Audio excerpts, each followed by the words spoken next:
Yeah. Yes, guys. It's another episode of Fight Talk Live. It's Danny Glover. It's Base the Kid. You know where it is. How you doing today, man? Yo, what's going on, people? What's going on? It's the two of us. October may be tapping in a little bit later. She is live on location at the Grand Arrivals for Ben and Eubank, or Eubank and Ben, if you want me to be correct. So, not sure if she's still over there. She's making her way back to the good old Brumtown, but we wish her the safe travels. Yeah, apologies, we're a little bit late, but look, the time has to, we have to talk. We've got several things, obviously, from the weekend. Now we've got a little bit of news from from yesterday and today. So the fight talk will be live, and it will be live.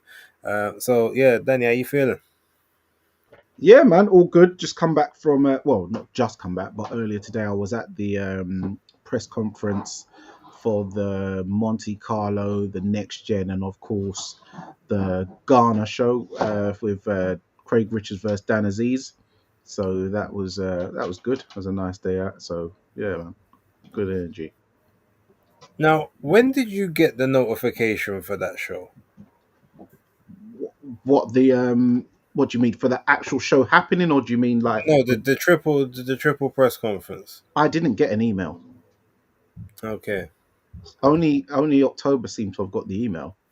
I just got told, obviously by Craig, because so that's why I went down as part of Team Richards. I didn't go there as media, but I didn't get an email in my inbox anyway. So had um, Craig not said, I would have never known about it. Okay. All right. Just making sure I understand where we sit in the hierarchy these days. It's all right. It's all right. No worries. Well, I had But an yeah. interesting convo. I had a convo with somebody in the powers, and they assured me that things will change. So we'll see. But yeah, he said he liked the way I stuck it on him. Um, but Pause. yeah. Oh yeah. Homeless, but yeah. Okay. All right. Well, we'll see. But yeah. So do you know what? Let's talk about for Star Fox. Yeah, Star Fox, you didn't get notification because we literally uploaded this thing about 15 minutes ago. So Oh, apologies. sorry. Big up Jam Down 187. I met him. He came to my workplace. Or was it yesterday? Yeah, yesterday, and he introduced himself. So yeah, I met him. So I've that met Jam Down. Good yeah. peoples. All right. Well, look, let's I guess the best thing, let's start with talking about where you were, obviously at that triple press conference. How did you how'd you find it? Talk to us about sort of some of the fights that was there. Obviously, not everyone was there. Some people were international training, doing whatnot.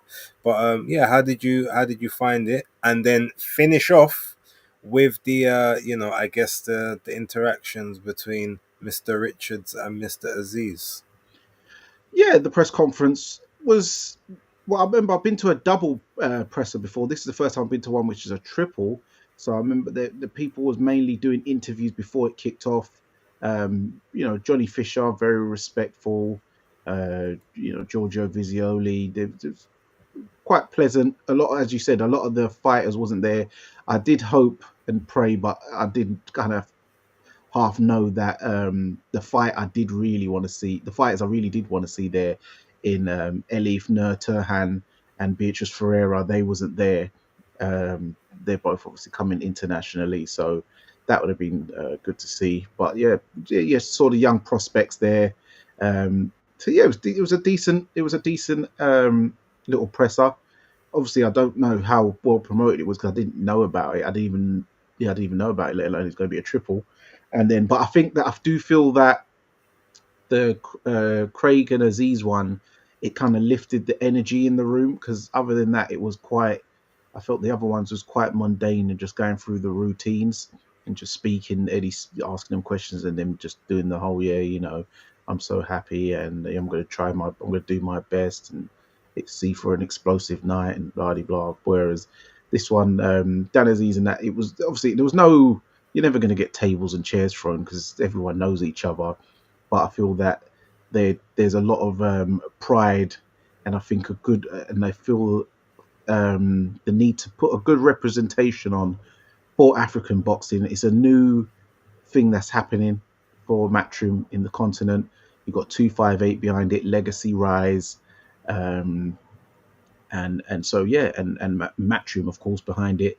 So it's gonna be an epic one, I do believe. So yeah, we had some the president John Mahama, his nephews was a part of it. You had the main guy of 258, one of the top guys, Ade, up there speaking.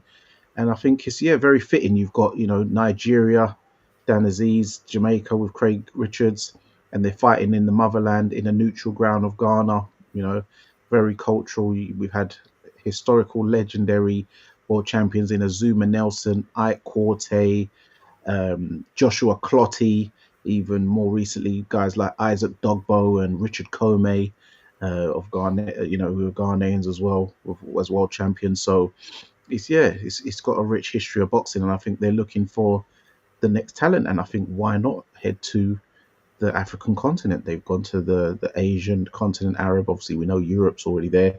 The what to call it? The Oceania markets opened up with the Australian, New Zealand boxing, and we've seen a lot of Samoans coming through, putting in some good work as well. So yeah, Africa was the only next step way forward, I believe. Okay. And before I even ask my next question, Star Fox has put a very, very important question up here. Will we get a cousin versus cousin face off featuring Danny and Dapo? What are we saying? Well, I was hoping he was going to be there today. He wasn't there. Mac was there, who's like Dan's best friend. For those who don't know, he's the one anywhere you see Dan Aziz, you'll see him. He's got the gold tooth. Um, so yeah, but yeah, I'm up for doing that with Dapo in the motherland of Ghana. Um, and the loser can go in Elmina Castle because it's the point of no return then. Hmm. And Jam Down says it's the Plantin versus Tane battle. So Craig has he has to win for the tin, as Jam Down is saying here. Well, yeah, Craig's gonna do the thing. It's gonna be tin. It's gonna be rice and peas. So yeah, we got this. Jam Down says tin must win. They say must win. So put some stank on it. All right. Well, look. All right. So I've got a question for you with regards to that card now. Do you think? Actually, I'm trying to figure out the best way to kind of phrase this. All right. So when you kind of look at the scenario and how everything's kind of come together, what other alternatives or what other options were there that both guys had, or do you believe that it was always kind of just going to be a collision course to each other, like there was no other options apart from that? Um, as of now, I believe the only option viable um, of a man who's willing to take the fight was Dan Aziz because Craig had offered out multiple people, and they opted to go left and right and things like that. Um, I've made no bones in the past. I've mentioned names, guys like Lyndon Arthur. I've even gone up to Lyndon and asked him when we were having that fight. He said he had a back injury. Weeks later, he then signed up to fight Anthony Yard for the third time. Um, then tried to get it again. Then he's fought Brad Raya. Well done to him. He's got the European title. He's a former IBO champion, Commonwealth champion. So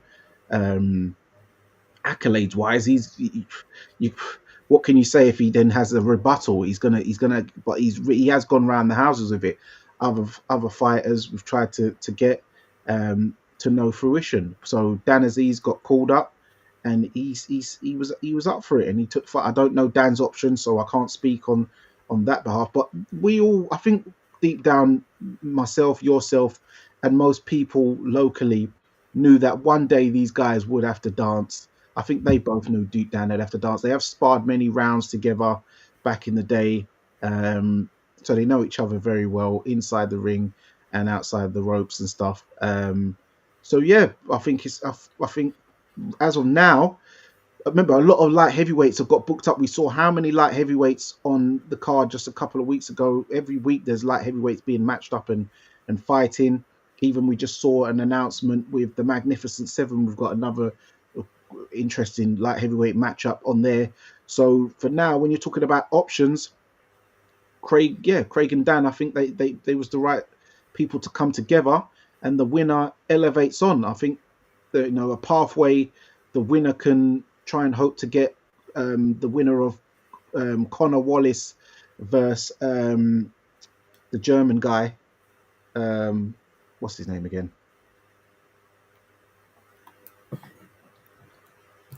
The German guy who's basically the mandatory. Which German? The German guy who's in line for the IBF. Oh, you mean Michael Eifert? Yeah, the winner hopefully can get the winner of Michael Eifert versus Connor Wallace.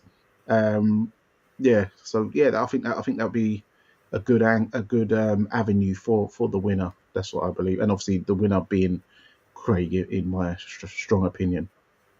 Okay, fair enough, fair enough.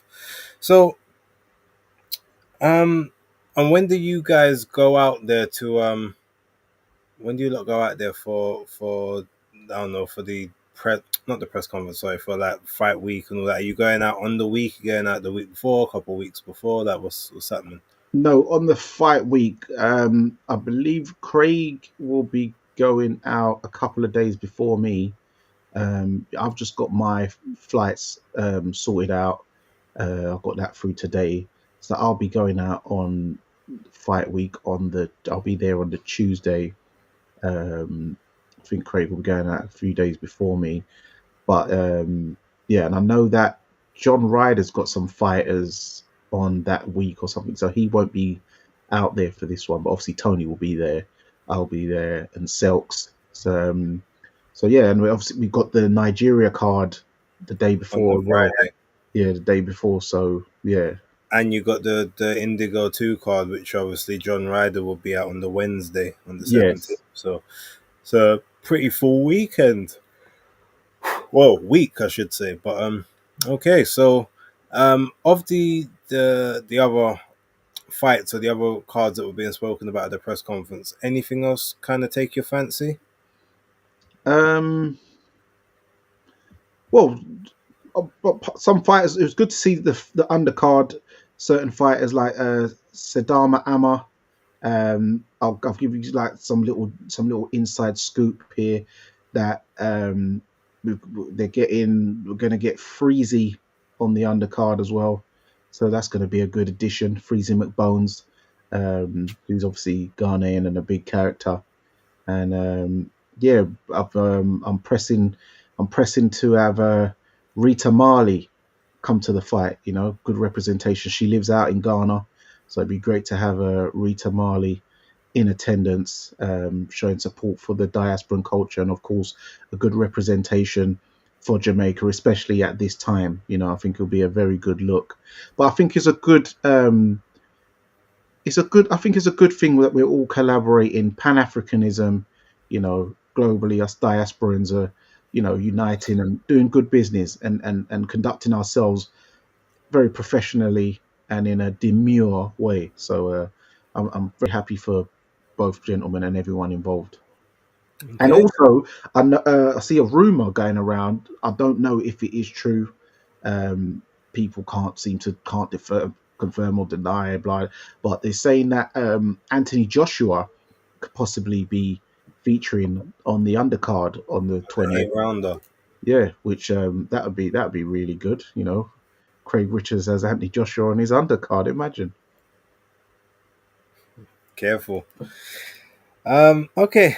Well, so that was obviously that presser. Then that leads us nicely into grand arrivals. Chris Eubank Jr. and Conor Benn. I think October was happy to see some of her friends again, Victory Apple being one of them, maybe Tommy Walsh. Um, I mean, what did you make of? I guess that is, the whole Grand Arrivals thing is very much a Riyadh and a Vegas type thing. Was it something that you felt added anything to this event? Um, no, I think so because I think for this week, I think it was needed to start getting the crowds blood pulses, pumping a bit because it wasn't it. It's been a bit quiet as of say yesterday, wasn't it? No one was really talking about it Sunday or Monday, so I think it was a good lead into this week to get it really kick-started. We've seen clips of Chris Eubank Jr.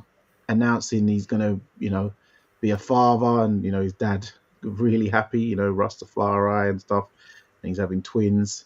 And it's funny that actually we're talking about Chris Eubank Jr. and Ghana because his missus is Ghanaian, so yeah, that's going to be you know what I mean. So it's going to be so that's cool to know. But yeah, I think it does help the grand arrivals just to boost up the profile of the because some people they get to about a Thursday and go, oh, are they fighting this week? I didn't know. So I think it does help that razzmatazz, I guess. Okay, I'm gonna be honest, right? I feel like if people ain't already been um hyped or anticipating the fight before that, the Grand Arrivals ain't really there, none. I'm gonna be real, because they don't do anything on the Grand Arrivals. It's not like if it was like, oh, they had matches there, or the Grand Arrivals is where you had like they're coming together, like they ain't met each other for like the last 2 3 months. Now they're at that last point, all the calories, or no more calories in the system, cutting weight first time, and then you put them straight face to face just then and there as they walk out. Then maybe you might get a couple pushes, push in a pull, a slap in a box, and just maybe ramp things up in that sense. But everyone just coming out and oh, and their opponent, and and this person, and that person, and that person. I'm just like, no one. I don't think anyone really cares about that. Like I said, if you're Mm, hyped for the fight, you're hyped for the fight. If you're not hyped for the fight, I don't think that does anything for you personally. I get it. This thing to kind of just make the week last a little bit longer, but yeah, for me, I'd much rather them do something else a bit more creative in that time frame, or have the grand arrivals be like I don't know, like maybe a challenge thing, or something. It's where or I don't know. I'd have to think about what alternatives there would be. I just feel like it's a bit of a wasted moment, and it just feels like it's time that you could quite easily like be putting into something else in your day, rather than watch them walk down and then have a couple words and then go about their business again. There's just no. I just don't feel like there's any real source to it. The mm. biggest part of it, as you said, was probably them speaking about Chris Eubank Jr. and him about to be a father of twins. Congratulations to Chris. Now, I didn't know that, so that was, I will give it, I guess, a bit there that they notified me of that. That's just I haven't been on X for a Oh, I little. knew by that BBC iPlayer. They showed a clip of it yesterday, and Chris posted it on his Instagram today. In And talking, I saw it today, and literally afterwards, as soon as I went onto my Twix, it was actually undefeated. The shout out to them, like they had re-quoted it, so I'm pretty sure it was Travis that did that. yeah. But I was, yes, that's when I kind of saw it. But prior to that, I guess that was the one thing I could say was good at the Grand Arrivals. It allowed me to find out something I didn't actually know at the time. But it also just, now look, this might just be the cynic in me, so I'm gonna ask everyone to apologize for me, or forgive me, I should say, and I'll apologize for what I'm thinking. But how convenient is it that we find out this information the day before the fight or on the fight week. It just feels like it was a. It feels like you're just trying to market that at a time when it doesn't need to be marketed, especially when they asked him about it in the the interview, congratulations, and he's like, yeah, I don't think it's the time to be talking about that. I don't want that. My mindset is not on what's going to be happening in the future. Let's keep it to the fight. So I'm just like, well, then why have it out there in the first place? Talk about it after the fight. I feel like that might endear you more to the public, because remember the last time he had the sort of the public eye, and then all of a sudden it's like he became public enemy number one again afterwards. Maybe because it was the absence or not being around or whatever it possibly is. Straight after the fight, that's when you maybe announce that you're having the twins and stuff, and maybe that way you get to have a wave of emotion and congratulations and well wishes past the fight night. That's No, just the me. reason why is because why he's done that clip is because the actual show is what it's on right now. It started at 9 p.m. with it's on BBC iPlayer or something like that. So that everyone would know tonight, anybody, because BBC's putting it out. If I was him, I would have said them they need Delay. to delay it. Yeah. Well. Delay it until, like, put it out Saturday night or Sunday or Sunday or something. That's what I would have asked or suggested. Because if I don't know if that again, maybe he might get a bit of the groundswell beforehand, but I just feel like now a lot of the questions, a lot of the thing is all gonna be around his around this, rather than him getting his head in the mode for the fight. Well, remember Especially people doing that to Fabio Wardley at the Justice Hooney one. They was like, "Oh, how's it? You're expecting a baby, and no, but she was already born then. no, she was no heavily pregnant. The Justice Hooney fight I'm talking No, about. no, the baby was born. I think the baby was born before then. He was getting into fatherhood during, like, in that camp. He was trying to navigate fatherhood. It was the fight before when like he would announce obviously he was having a child. But even then, that was it. The information had already been out for a while. Like I'm saying, Yeah, he's just released this information now. Is my yeah. point. No, the woman was heavily pregnant at the Fabio Wardley. So I think the baby was born probably days after that fight, the Hooney fight. To be I fair. thought it was the fight before that, but okay, fair enough. Oh, wait, the fight before? No, sorry, the fight before was Frazier, isn't it? But he had announced it a long time before that. Well, maybe not a long time, but a month or two. So Yeah. it was to me, it was just a little bit different. Whereas this is like it's fight week. It just. Mm. But if it's about the show, I maybe I hold my hands up. I didn't know. Obviously, when I saw the clip. I haven't watched the clip, but I saw it did look obviously very stylized, like it was a promo or something. So I thought, okay, um, maybe that's a different scenario. So I can maybe take that. Okay, yeah, it's because it's coming out on this date or whatever. But I don't know. Like I said, it just seemed awfully convenient, and that might just be the cynic in me Mm. at this point in time. But one thing I will say as well, Grand Arrivals, I don't think it's for people like me and you. I think it's for to get the casuals notified, because as I said, a lot of them will come up to us and go, "Oh, is there boxing on this weekend?" Oh, and then we'll mention it. Oh, I didn't know. Oh, I didn't know it was on this weekend. I thought it was maybe in a few weeks' time or da da da da da.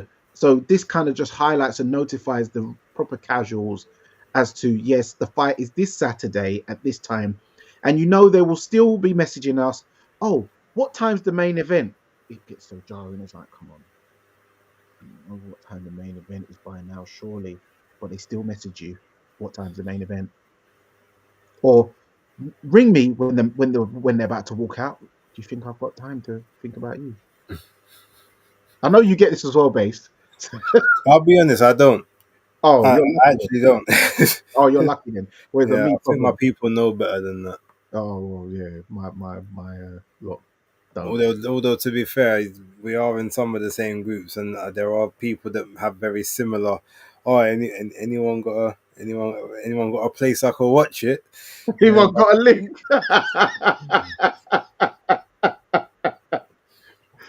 A big man like you. But yeah, yeah, man, that's funny. well, no, look, okay, so one thing though, with this Grand Arrivals, what did you think of? I guess both guys, physically, like they're shaped the way that they sort of coming in.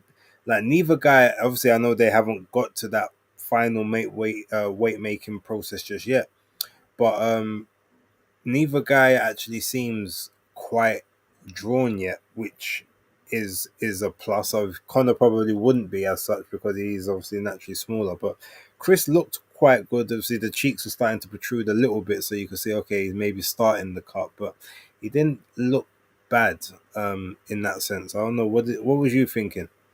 Well, I saw when they did a face off earlier today or yesterday, something like that.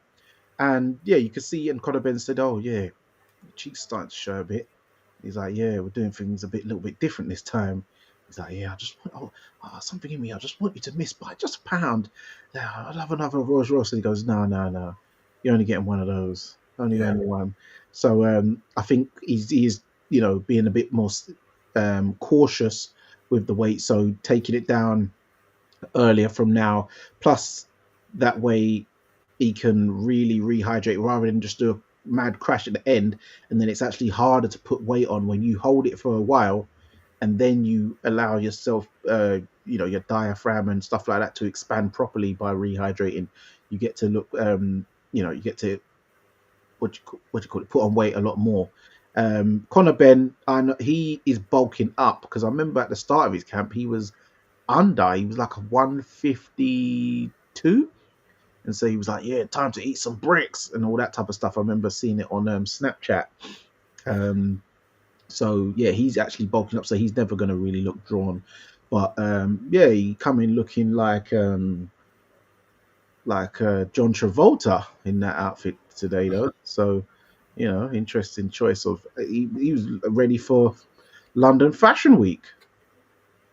On the undercard, were there anyone? Does anyone stand out that or stood out to you that oh okay, I definitely want to watch your fight. Maybe I wasn't that interested in it before, but based on just the energy that you're coming with, I'm interested now.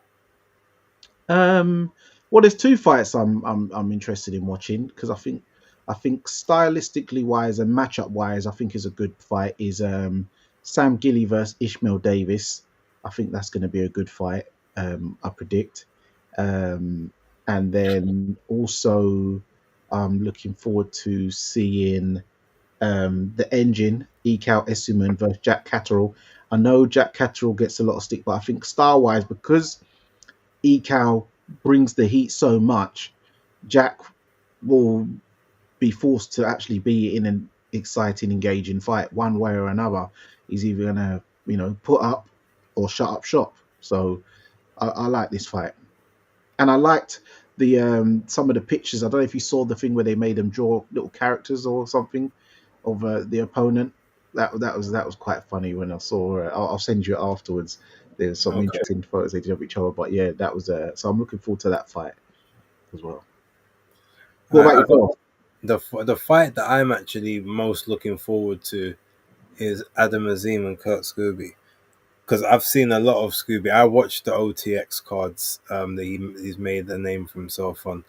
He's a fun fighter, and initially the fight was supposed to be up at 147, but it looks like it's now been put back down to a 140 bout, or maybe it might be slightly over, as a slight catch weight, like maybe 141 or 142. But that's a fight I'm really sort of looking forward to. I mean, look, Gilly and Davis, I think will be a good fight. Um, I'm expecting action in that one. Um, and if Ishmael Davis can stop with the stupid switching every second for no reason, should have a lot of success in that fight. Um, but that might just be it could be a nervous thing. It could be something that's just so hardwired into him now he can't help himself. Um, I, Funnily enough, the fight that I'm least interested in of the bigger fights, because obviously they got little undercard fights in there, like the little prelims and whatnot. But Mm. the fight I'm least interested in is Welsh and Riakporhe. But for some reason, I feel that that fight is just going to give me something to remember. Yes, like on paper, because the names and Rich has been at world level, world title shot, and Welsh hasn't really uh, fought anyone, too much of note. A lot of people are not really feeling the fight. I know October's not happy with the fight. Me and her have had our back and forth. She, even today when we was having lunch with Regan, so big up Regan, Regan the Slayer. Man, that She, Slaymaker. yeah, Slaymaker. So yeah, she was voicing it again, and he said that he actually thinks it's a good fight. So and that was no prompting from me, and that's when we got into that section. But yeah, I just think that this is going to be a better fight than people uh, are maybe feeling it's going to be. Remember, Richard, Tommy's coming from good stock, good pedigree. And I think that he ain't going to go over just because he takes one right hand from Richard. So I think this will be actually one of those, what do they call it? A sleeper on the card. Okay. So, Okay. but what? By the way, I wanted to know. Yeah. So, what is this Scooby guy like? Because I've never actually seen him fight. And how do you Um, think he's going to fare against Adam Zine? he's got a lot more power than Adam. Um, and I think he campaigned or usually campaigns slightly heavier. Um, he's not the best mover, but he always finds himself in good positions, if that makes sense. Yeah. Like he can get to the target. He can close the distance quicker than you'd think he would, even though he's not like the fastest. He's got good combinations. He's got quite good timing. Um, but he can be a bit lazy with the defense, especially if he's actually in attack mode and he's actually phasing an attack. There are opportunities to counter, and where Adam Azim will likely have the speed, um, that will probably be that will definitely be something that he can take advantage of. But um, this is I think this fight's probably more of a dangerous fight for him than the Abdullarius fight because yeah, this guy Scooby is naturally bigger, much more aggressive, and Abdullayev will just try and kind of box with you. He'll try and jab for jab, maybe throw a right hand, to sort of set something else up. Where Scooby he'll get on the inside. He'll be gritty. He'll be rough and rugged. And I don't know if Azim's got sort of got that. Has got the same kind of. He's got the speed. He's got toughness, but maybe he doesn't have the nastiness that he might need for this fight, in my opinion.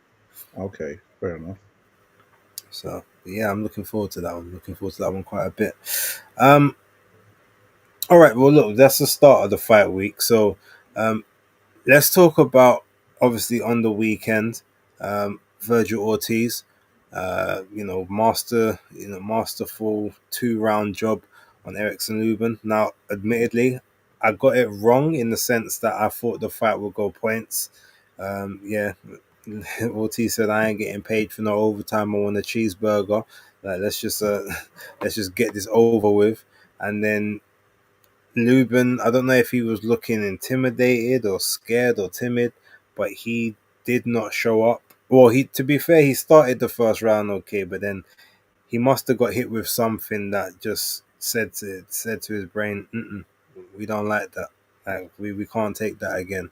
And yeah, from there it was just sitting on the ropes, trying to. I don't know if he was trying to pot shot, pick shots out of the side, or hoping maybe that Virgil might, sort of, I guess, drain the battery a bit sooner than normal. But a man like Lubin, unfortunately, just doesn't have the punch resistance for that. And part of that, I think, could be he's been at 154 too long. Maybe after that first Charlo defeat, maybe he should have moved up to 160 from then. Um, but yeah, I mean, look, it's a good win for Virgil Ortiz. Um, we'll talk about the afterwards shenanigans afterwards. But yeah, it was a good win for him. Two rounds, solid work, no damage. So there's no reason for you to not be back out in another 3.5, 4 months maximum, in my opinion. But yeah, what was your thoughts? Yeah, well, first, some of the things I will mention that you had Virgil Ortiz in the changing room. Errol Spence went in there to wish him luck and stuff like that. And the first round, nothing was really going on of note. But then in the second round, Ortiz he landed a left hook through the guard of Erickson Lubin. Lubin tried like fired back, but then he decided to high guard on the rope and try and do. Yeah, you was yeah, but a lot of people wasn't sure what he was trying to do. I think he was trying to rope a dope, but I don't think his defensive skills, slipping and sliding, was up to scratch. Um, and that's what landed him in huge trouble because whilst he was trying to do this kind of rope a dope thing, Ortiz hit him with the triple G shot over like the hook over the top, and then slammed in two more GGG shots, and then pulled the old Lomachenko move, pulled the glove down, and then slammed in, whipped in a right hook in there, which dazed him. And then he followed up with two left hooks, and yeah, Lubin was out on his feet, and but it was it looked like the lights were on, but no one's home, and the ref jumped in at the right time because he was gone, he was proper gone. To where even Robert Garcia had to get a stall for him at the end. So yeah, and it was all she wrote. Yeah, that's definitely one that we're not calling a premature stoppage. That was most definitely stopped at just the right time. Yeah. Um, And even because Boots was impressed. I see him smiling as soon as they pan straight to him, and he's there smiling, and he rated it. yeah, I mean, I respect him and obviously Eddie for going over there, but it almost feels like it was wasted airfare because I didn't obviously sell this to you guys. Well, actually, I haven't said it to you guys in the group. I don't think, but I've made mention on numerous occasions, especially on videos, so people can fact check everything I'm saying here. Like Oscar De La Hoya does not make fights that people want to see. He puts on good fights at times, like fights where you're like, oh, okay, I wasn't really expecting that, but kind of cool.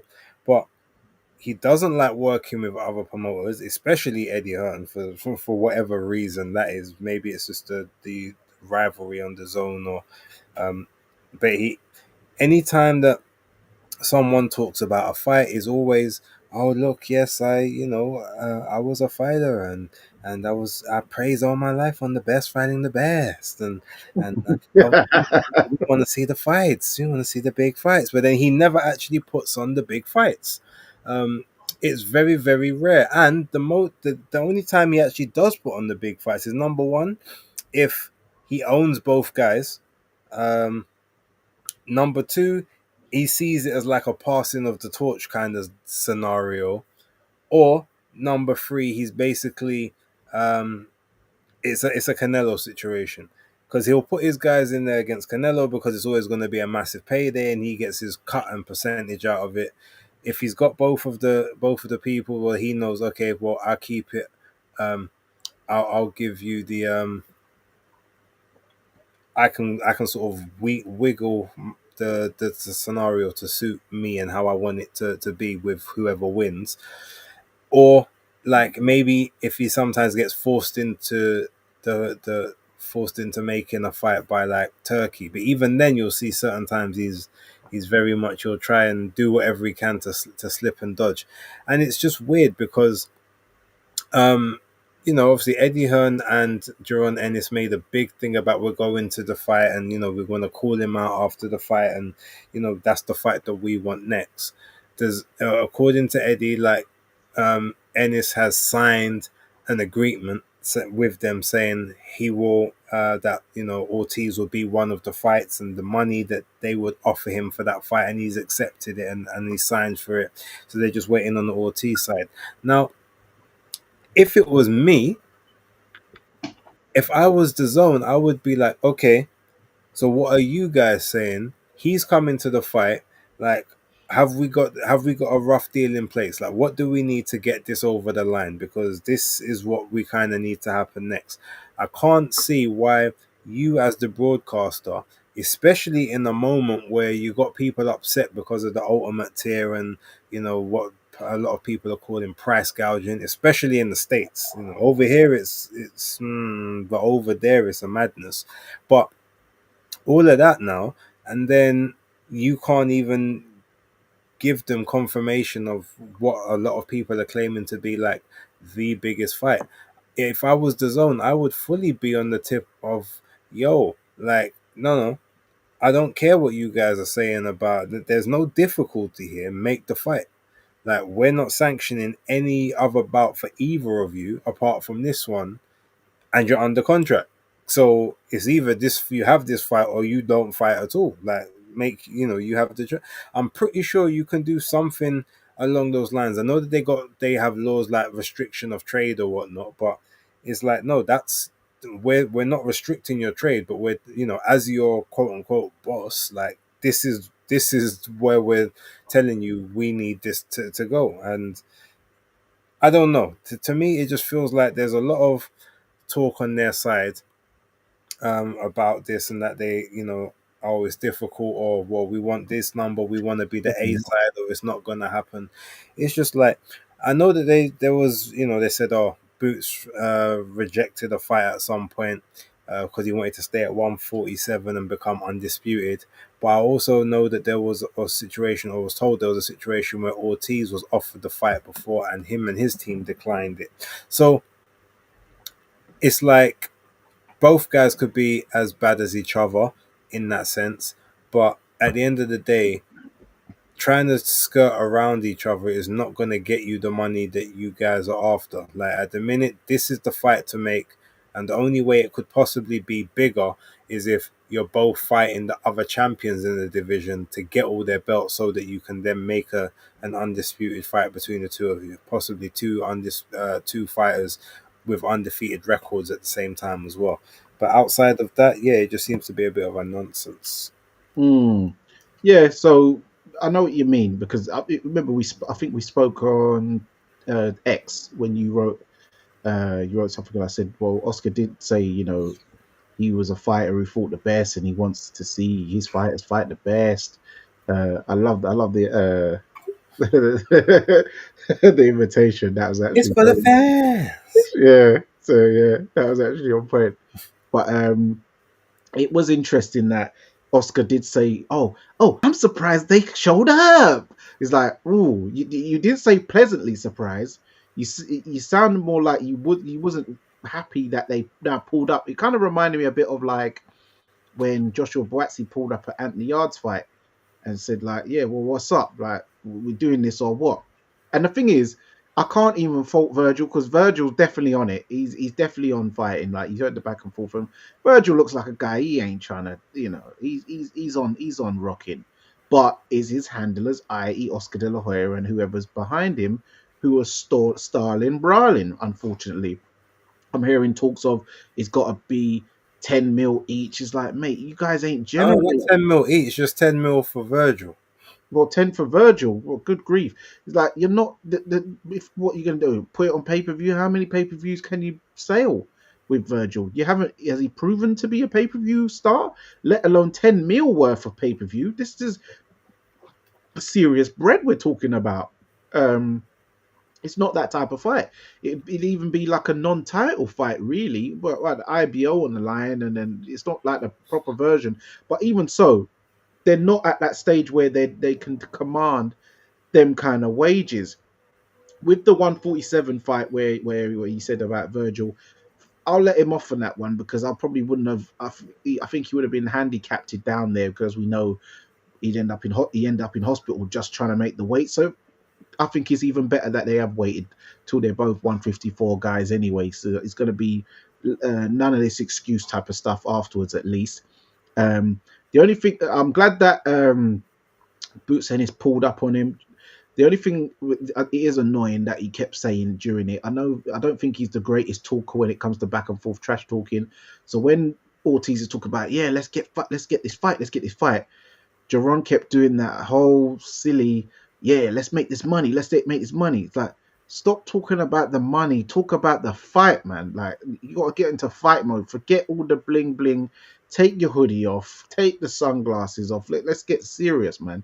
But I think that's probably why he gets his dad to do the talking. Some people just are not good talkers. But yeah, you have to say that Ortiz's win over Lubin does outshine the Jaron win over Lima, because if you put Lubin versus Lima, I would predict Lubin to win that fight. So he's got the win of the two. So yeah, man, it's just Oscar's just got to get his act together and stop holding Ortiz back, because it's a fight I definitely want to see. I hear it. I hear it. Okay. Any I don't know if how much of the card you watched, if any of it. Was there anything on the undercard that maybe you saw? Okay, yeah, it's a cool one. I like that. Let me keep an eye on this person. Yeah, a few actually. Remember last week we got I got a bit confused with the names, but I did actually get to check out this Amari Jones, who was on the card, 15-0, 13 knockouts, middleweight, born in Oakland, lives in Las Vegas now, 23 years old, who's trained by Virgil Hunter. Hey. And he fought Shady Gamor, who's from Sweden. There was a couple of Swedes on the card actually, but he lives in Pensacola, Florida, and he's trained by Roy Jones. So it was Virgil Hunter versus Roy Jones, corner wise. What's his name? So Amari, he chopped a right over the top to drop Gamor in the second round. When Gamor got up, he chopped in another right hand and then landed a left hook and a right hook to the body simultaneously.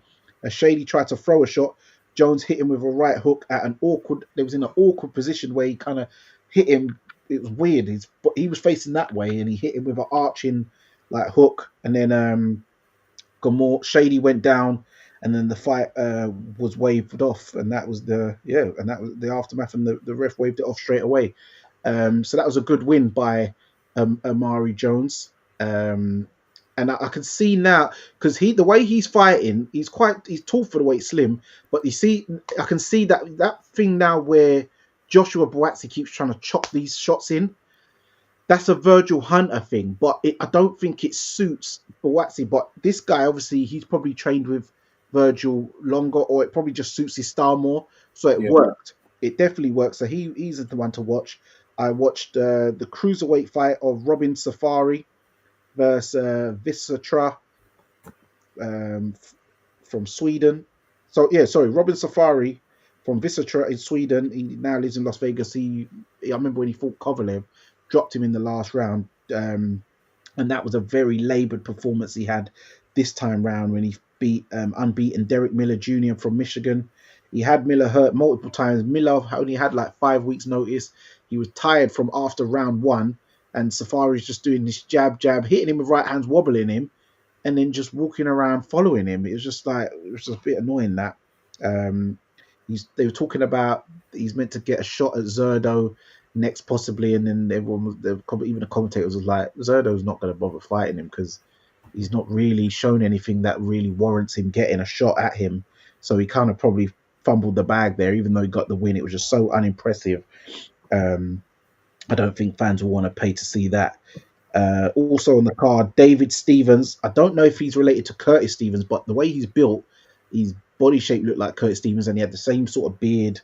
But yeah, he was a muscular powerhouse physique. He fought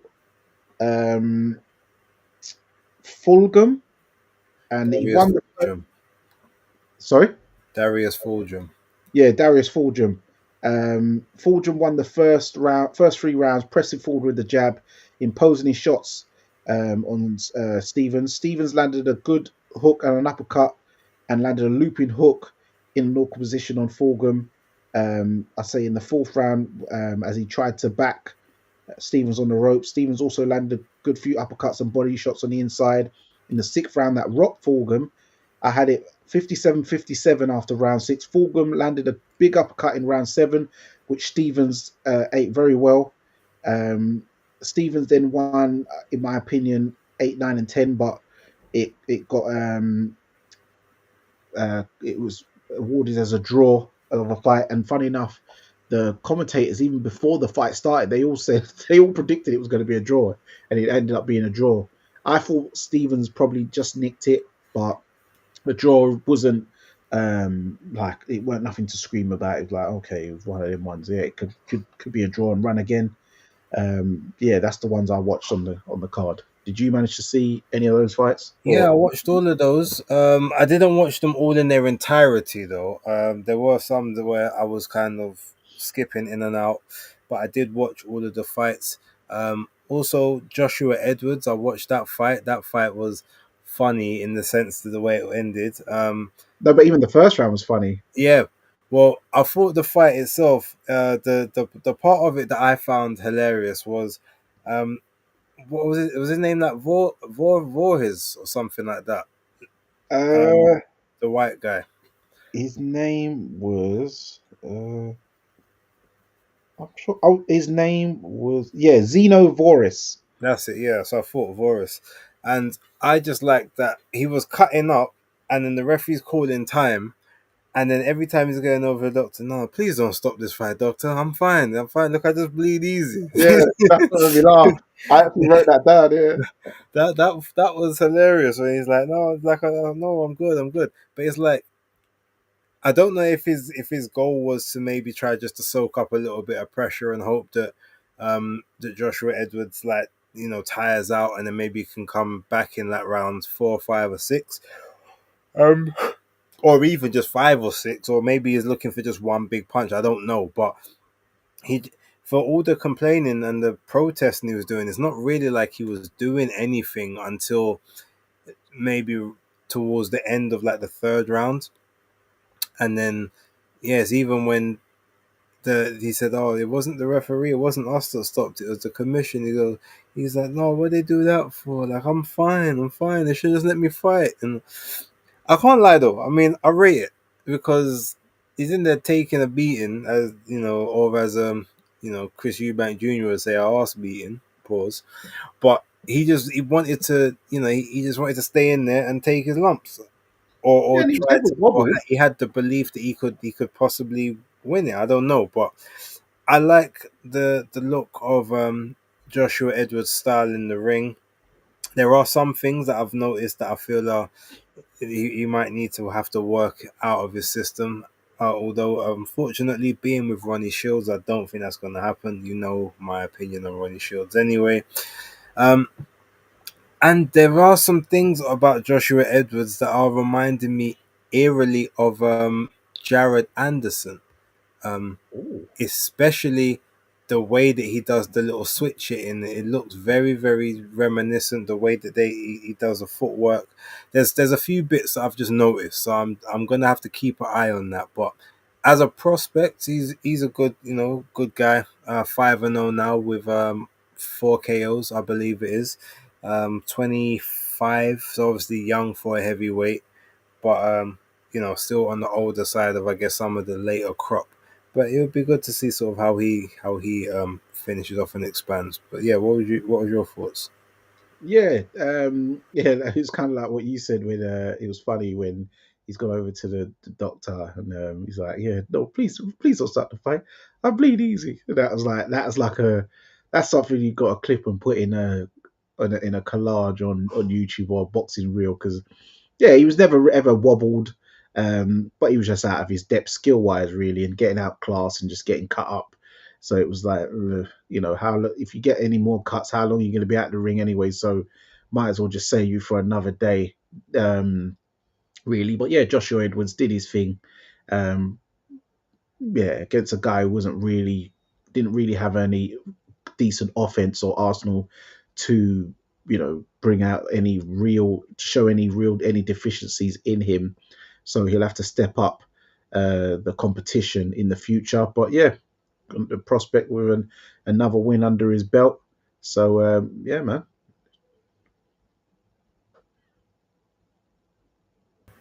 Yeah. So look, just before we wrap up, I do want to give a very small shout out not small because it's insignificant, but just because I haven't actually watched the entire thing yet. I saw the highlights, but I do want to go back and watch the GBM, the heist show, like their prize fighter ultimate boxer style show that they did on the Zone. From the highlights, it looked extremely entertaining. I saw some mad knockdowns in those 3 round clashes. So I wanna sort of check that. And big shout out and a big credit to Azzy Azif, who obviously is GBM. He's a small hall promoter, but with I guess a big hall feel. That's how I kind of want to put it. There's no marquee names on his roster, unless maybe Huey Fury might have called one or something in the past. But he's got from every. I don't watch their fight cards religiously, but every time I have watched the GBM show, I've never actually seen a badly contested fight or like a one way mismatch or just something that doesn't click. They always do seem to put on very good, solid, credible fights, even if it's with like unknown opponents that we're not aware of. So I just want to give that shout out to Izzy Azif, and bringing back that format and the 25 grand bonus, the win bonus if you win. Um, yeah, all in all, from what I saw, it looked good. So I just want to big up them guys, and obviously shout out to them for always, even though I've not gone to any of their events yet because they're always in like the north side of England, but they're always um, sending me correspondence to sort of come to the presses and come to the fight nights and stuff. And one day I definitely will take them up on their answer when I can get an opportunity to do so. But yeah, I definitely just want to big them up and big up that show. Yeah, I was gonna do the same. Yeah, this one was in Hull, so that's like a real remote part of the northeast of England. I've been to one GBM sports show, which was actually in York Hall. So, and yes, it does have a big hall feel because the way he had done the lights and stuff around, he really and he had the walkway and stuff. So he really does do put the budget in when it comes to jazzing up the decor for the arenas. But and also shout out to James Osborne, the winner of that tournament. He's now 13-1, 3 KOs. But he showed good power in there. He won the first fight against Harris Khan. Probably had the most dullest one out of the quarterfinals because everyone else was getting blasted out, vicious. Then he had Jermaine Brown in the semis, where there was a double knockdown in there, even though he was the only one who got counted. But then he, put stuck it on Jermaine Brown homelessly and got the victory, rocked Jermaine a few times. And then in the finals, he knocked out Rizard Lewicki, who probably was the favourite going into that final because he was looking quite sensational with his first quarterfinals fight where he got that big knockout, and then the second fight he looked good as well where he beat Taz, the Taz guy, the big Arab looking guy. I don't know how that brother is 12 stone with legs and torso and arms like that. That's very strange. He's too massive. Um, but yeah, Ozzy caught him first round. Yeah, very good. Very interesting combination he'd used as well to drop him as well. I've never seen that combination from before. With the hook on the Phoenix. That was a great combination by James, as he calls himself, Ozzy Osbourne. But yeah, big ups for that, and well done. And he was doing baby formula, making a baby's bottle in the changing room afterwards. So he went straight back to daddy mode. No rest for the wicked. Good grief! But big ups. I'm sure that 25 bags will go a long way. I hear that. I hear it. Well, look, as it's just the two of us, we're coming up to that hour now. We started a little late, so thank you for everyone who is rocking with us. Anything that you wanna just mention or talk about quickly before we sign off? Yes.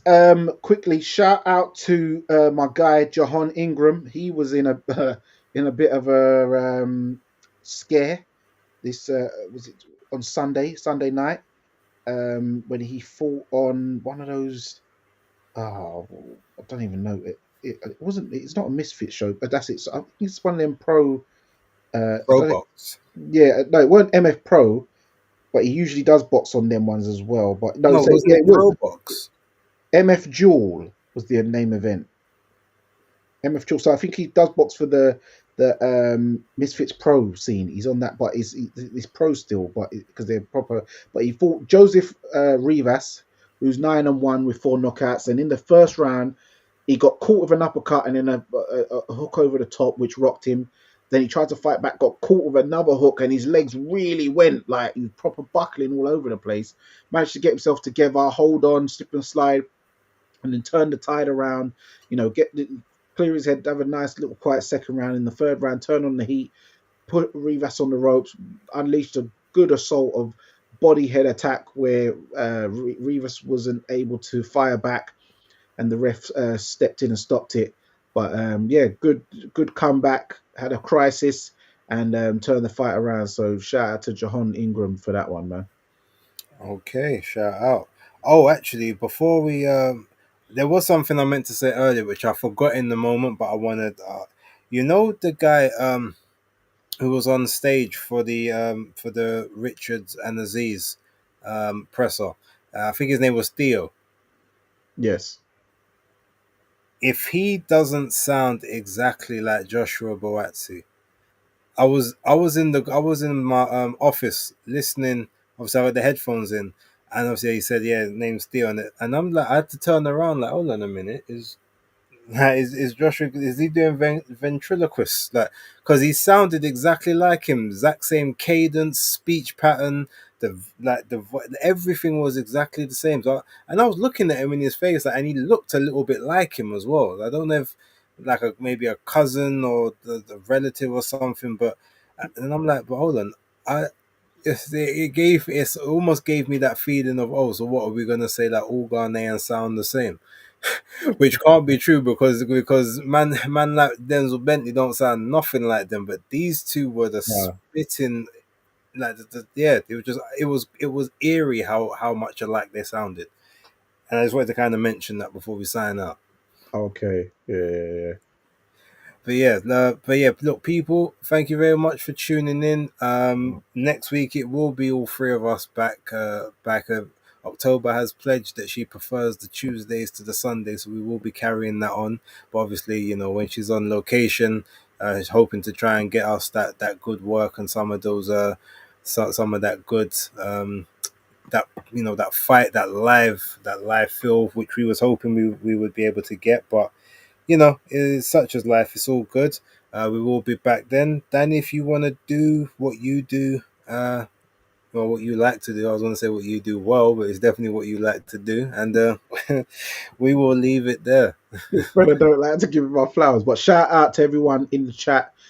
Big up to Aaron Daly, Philip Answer, Jam Down 187, Star Fox, and everyone in the building. Anyone watching on the playback, please hit the like button, hit the subscribe button if you haven't, hit the hype button as it does help with the algorithm as well, and subscribe to all of our respective channels: Base the Kid at the Hardcore Casual, Fight Fan TV Live, October Red Media, Maestro A, and yeah, follow us on Twittex, Instagram, you know the rest.